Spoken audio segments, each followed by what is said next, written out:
Bueno, ¿cómo está la gente? En esta jornada vamos a revisar nuestra última parte de abdomen respecto a lo que conocemos como el retroperitoneo. Vamos a ver estos capítulos, ¿cierto?, de los diferentes libros. Vamos a identificar las estructuras de la pared abdominopélvica. Ya vimos la descripción de los órganos de la cavidad abdominopélvica. Y vamos a describir las relaciones topográficas de las estructuras de la región abdominopélvica. Bueno, ¿cómo afectan entonces los cálculos renales, que es algo, una patología que es común dentro de la anatomía renal? Se puede vivir con solo un riñón. ¿Y por qué duele la espalda en las afecciones renales? Bueno, recordemos que la primera pregunta, sobre todo, eh, los depósitos minerales dados principalmente por la sal, ¿cierto? En exceso, o las carnes, por ejemplo, podrían ser predisponentes de formación de cálculos. Y esto, si bien se forman a nivel pélvico, la pelvis renal, pueden pasar a esto que llamamos uréter. Y en ese uréter va a descender incluso hasta la vejiga. Por eso ese tránsito es bastante doloroso. ¿Se puede vivir con solo un riñón? Sí. Recordemos que hablamos de un órgano que es macizo. En este caso tenemos dos. Y ya cuando falla uno es bastante grave. Ojalá mantenerlo hasta el final, pero si no se puede y se extrae, eventualmente sí podríamos, y de hecho sí podemos vivir con solamente un riñón. Con claras complicaciones y con muchos cuidados, claramente, que debemos tener después que nos extraen un riñón, pero se podría. ¿Y por qué duele la espalda con la afección renal? Recordemos que esta parte depende mucho del sistema nervioso, recordemos los dolores referidos, ¿cierto?, a zonas de los dermatomas, ¿cierto? Y dolores viscerales, recuerden que en este caso va a dar una sintomatología dolorosa en la región lumbar baja, que básicamente corresponde a un dolor referido de esta zona que está siendo afectada, que es el riñón. De hecho, golpes que no son dolorosos en esta zona, con una patología renal, se vuelven muy dolorosos. Bien, así como una hiperreacción ante un estímulo que puede ser un golpe muy ligero en esta zona. ¿Qué es el retroperitoneo? Entonces, todo lo que está posterior a esta cavidad peritoneal. Vemos un retroperitoneo que va a ser el mediano, compuesto principalmente por los vasos. Ustedes saben, la cava inferior, la aorta, sus diferentes afluentes o sus diferentes ramas colaterales. Y un retroperitoneo lateral que está dado principalmente por el riñón. Y todo lo asociado a él, como son las glándulas suprarrenales, los uréteres y parte del plexo lumbar. ¿Ya? Esto porque avanzan hacia el lateral. La glándula suprarrenal entonces se ubica en el polo superior de cada riñón, tiene una cápsula, una corteza, que por fuera, ¿cierto? Y una médula. La corteza produce cortisol, aldosterona, regula el metabolismo mineral y de la glucosa, mientras que la médula produce noradrenalina y adrenalina responde frente al estrés, que es un estrés inmediato en el caso que nos traten de asaltar, quizás buscar, ¿cierto?, dónde podemos escapar. Pero en ese momento sumamente estresante y agudo, se libera esta gran cantidad de noradrenalina y de adrenalina, que nos va a ayudar entonces para recircular la sangre, ¿cierto?, hacia los músculos y podemos escapar. Cambian muchas funciones, se distribuyen funciones en el cuerpo humano a modo de sobrevivencia. Mientras que la corteza produce este cortisol o testosterona, que podríamos verlo en lo que vemos hoy en día como el estrés, que es un estrés más crónico, con una secreción continua y crónica de esto que llamamos cortisol, ya que es un marcador importante de un estrés crónico, no un estrés agudo como del momento, sino que una persona que vive estresada, entonces va a secretar en mayoría este cortisol, que a la larga puede tener trastornos, ¿cierto?, en el metabolismo de la glucosa, porque se empieza a acumular y producir mucha glucosa, y esto a la larga puede traer una resistencia incluso a la insulina, dado por esta cantidad de glucosa que se comienza a almacenar en los músculos, ¿cierto?, y después en el hígado, y además puede transformarse finalmente en grasa. Entonces imagínense cómo afecta el estrés crónico y mantenido. Bueno, las relaciones son importantes acá de la glándula suprarrenal. Aquí vemos la glándula suprarrenal derecha. Fíjense cómo vemos una afluente directa hacia la cava inferior. En cambio, en el lado izquierdo vemos unas afluentes que van principalmente hacia la vena renal izquierda primero. Y después la sangre va hacia la cava inferior. Ahí está la disposición que ya vamos a ver de las venas renales. Y con respecto a las arterias que van hacia esta glándula son superiores, medias e inferiores. ¿Bien? Cada una dependiente o saliendo de la aorta, de, por otra parte, la arteria renal, y que van a colaborar de manera directa entonces en la irrigación de esta glándula. Entonces, por un lado, a nivel superior, ¿cierto?, de la aorta, medias de la aorta, y la inferior se originan a partir de la arteria renal. La fascia renal, en general, es una fascia que va a estar entre dos tipos de grasa, una que llamamos perirrenal, que es la número 4, y la pararrenal. ¿Ya? Se va a encontrar esta fascia renal. Pero también recordemos que por fuera de esto y como límite vamos a tener el peritoneo. El peritoneo es el límite porque todo lo que está atrás es retro, entonces el riñón es un gran componente y clásico componente. ¿Ya? En esta fascia renal vamos a tener una especie divisora, que es esta fascia interreno-renal, que divide el riñón de la glándula suprarrenal. Por eso muchas veces se extrae el riñón y la glándula queda ahí en la cirugía.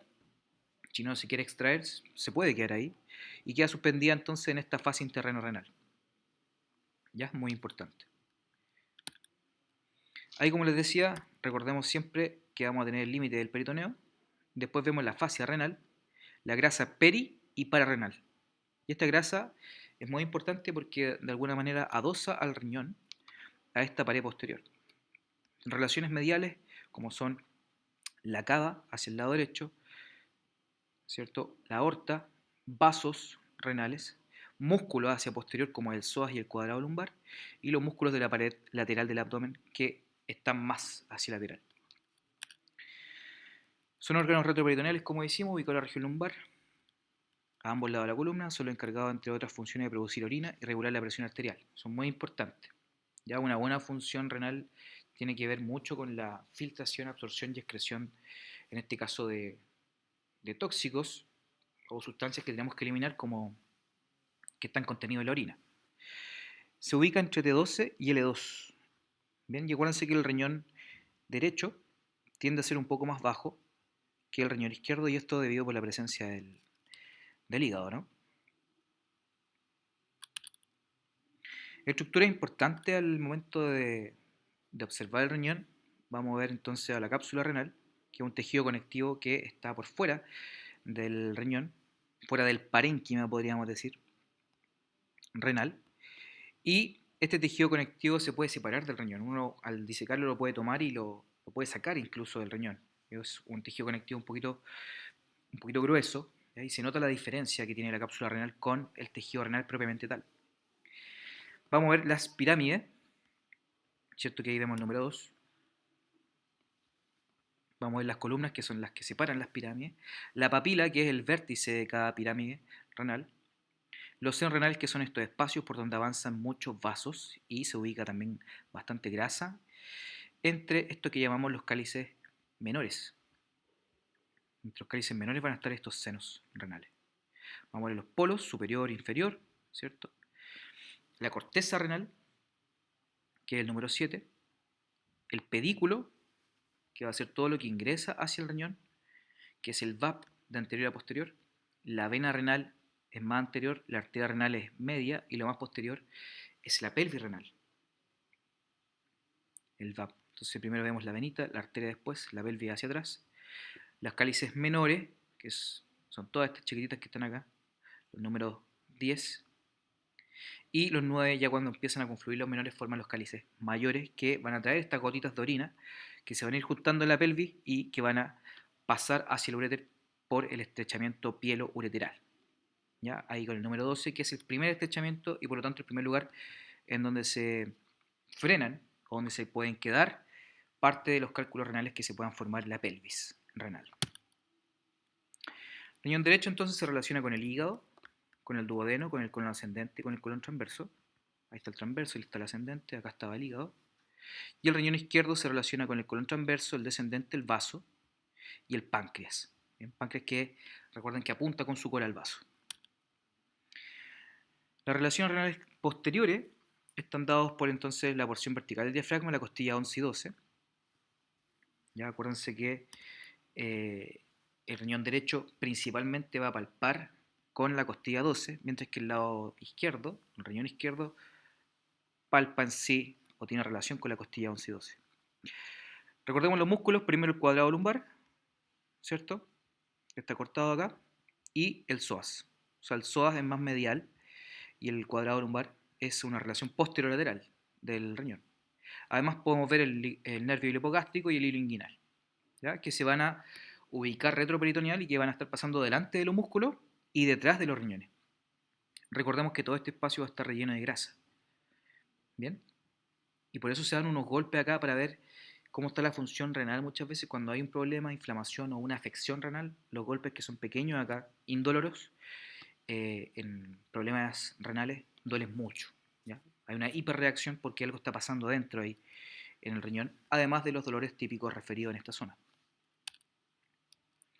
El uréter, entonces, tiene una porción lumbar, tiene una porción pélvica, tiene estrechamientos, como dijimos, el pilo ureteral, que es el primero, el ilíaco, por donde avanza delante de los vasos ilíacos, se fijan ahí, en este caso de los vasos ilíacos externos, y la porción intramural, que es cuando se refiere a el ingreso del uréter a la vejiga. Y ahí se produce un nuevo estrechamiento en esta compresión a partir de las fibras que van a estar formando la vejiga. Entonces tiene una relación importante ahí, cada arteria se empieza a aprovechar de la más cercana, por ejemplo, tiene irrigación proveniente de la renal, tiene irrigación proveniente de los vasos gonadales y tiene irrigación proveniente de los vasos ilíacos. Y cada uno le va prestando un poquito de las arterias de acuerdo a su cercanía y es así como se va irrigando este uréter. Importante la relación y diferencia del lado derecho del lado izquierdo. Fíjense que en el lado derecho el tránsito de los vasos gonadales, ahí está la vena gonadal y la arteria gonadal, es más bien a nivel inferior. Mientras que el acompañamiento de los vasos gonadales en el lado izquierdo es permanente y continuo. En todo el trayecto casi del uréter, ustedes van a poder ver a la vena gonadal, que llega efectivamente a la vena renal izquierda, y a la arteria gonadal, que nace de la aorta. Además, el lado izquierdo se va a relacionar también con otro vaso que es importante en la circulación portal, y va a ser la vena mesentérica inferior. La vena mesentérica inferior también va a estar relacionada con este lado. Por lo tanto, el lado izquierdo acá del uréter tiene un poquito más de relaciones vasculares que el lado derecho. ¿Bien? Estrechamiento aquí lo podemos ver, ¿cierto? Una pilografía con contraste. Ahí están las pelvis, los cálices, los uréteres. ¿Se fijan? Y ahí se pierde un poco la visión del normal uréter. Porque tiene que ser permeable, tiene que verse, ojalá, todo el contenido o el contraste a nivel de los uréteres. ¿Cierto? Y probablemente ahí podamos encontrar un estrechamiento. Pausa reflexión entonces para que lo completen en la casa, que sería cada una de esas. Y vamos con el plexo lumbar, que es un plexo muy importante que va a favorecer parte de la inervación de los músculos de la pared lateral, ¿cierto? Como podemos inervar el oblicuo externo a partir del subcostal, por ejemplo, el hilo hipogástrico, cómo participa en la inervación del oblicuo interno y parte del transverso. El hilo inguinal, ¿cierto? El cutáneo femoral lateral, que es el número 4, el femoral, que nace lateral al psoas, fíjense. Lateral al psoas empieza a aparecer el femoral. Delante del psoas siempre el nervio genitofemoral. Y por medial al psoas mayor vamos a siempre observar el nervio obturador, que es el número 7 que está ahí. El número 8 corresponde al tronco lumbosacro, que es una comunicación entre el plexo lumbar y el plexo sacro. Entonces, relación importante, acuérdense siempre de observar al psoas. Por detrás de él va a estar el subcostal, ilio hipogástrico y el inguinal, cutáneo femoral lateral. Pero abajo y lateral, cercano a él, muy cercano, va a estar el femoral, que va debajo del ligamento inguinal hacia la región de muslo, por delante del psoas siempre el genitofemoral y por medial al psoas, recordemos siempre al obturador, que también va a ir a la zona de muslo, como ustedes saben, al compartimento medial. Arterias se dividen en la aorta abdominal, ¿cierto? Que en este caso son parietales y viscerales. Las parietales, acuérdense que van a la pared. Todo lo que es parietal se refiere a pared. Todo lo que es visceral es porque va a los órganos, en este caso víscera. ¿Ya? La arteria renal y los vasos renales, que en general los vemos en cortes a nivel de L2. ¿Ya? Acuérdense que el tronco celíaco lo vemos principalmente en el T12 y cerquita de él, en el L1 ya, vemos al tiro a la arteria mesentérica superior. Si vemos los vasos renales, ya sean arteria o vena, nosotros lo asociamos generalmente con el L2. Y la mesentérica inferior ya la vemos a nivel L3, ¿cierto? vamos a tener las primeras ramas que son las frénicas inferiores, las lumbares que son 4 de origen aórtico y quinta de origen sacramedia, que es la arteria sacramedia. Vamos a tener también las arterias suprarrenales medias, ¿cierto? Que dijimos que salen de aquí de la aorta. El tronco celíaco con sus 3 ramas, gástrica izquierda, esplénica y hepática común. Las arterias renales, la arteria mesentérica superior, la inferior y las arterias gonadales. ¿Ya? ¿Por qué nacen tan arriba las arterias gonadales? ¿Por qué no están naciendo de acá abajo si las gónadas están acá abajo, tanto el ovario como el testículo? Es porque las gónadas, acuérdense que estaban a nivel abdominal en un comienzo embrionario, ¿cierto? Después fetal. Pero después estos comienzan a descender.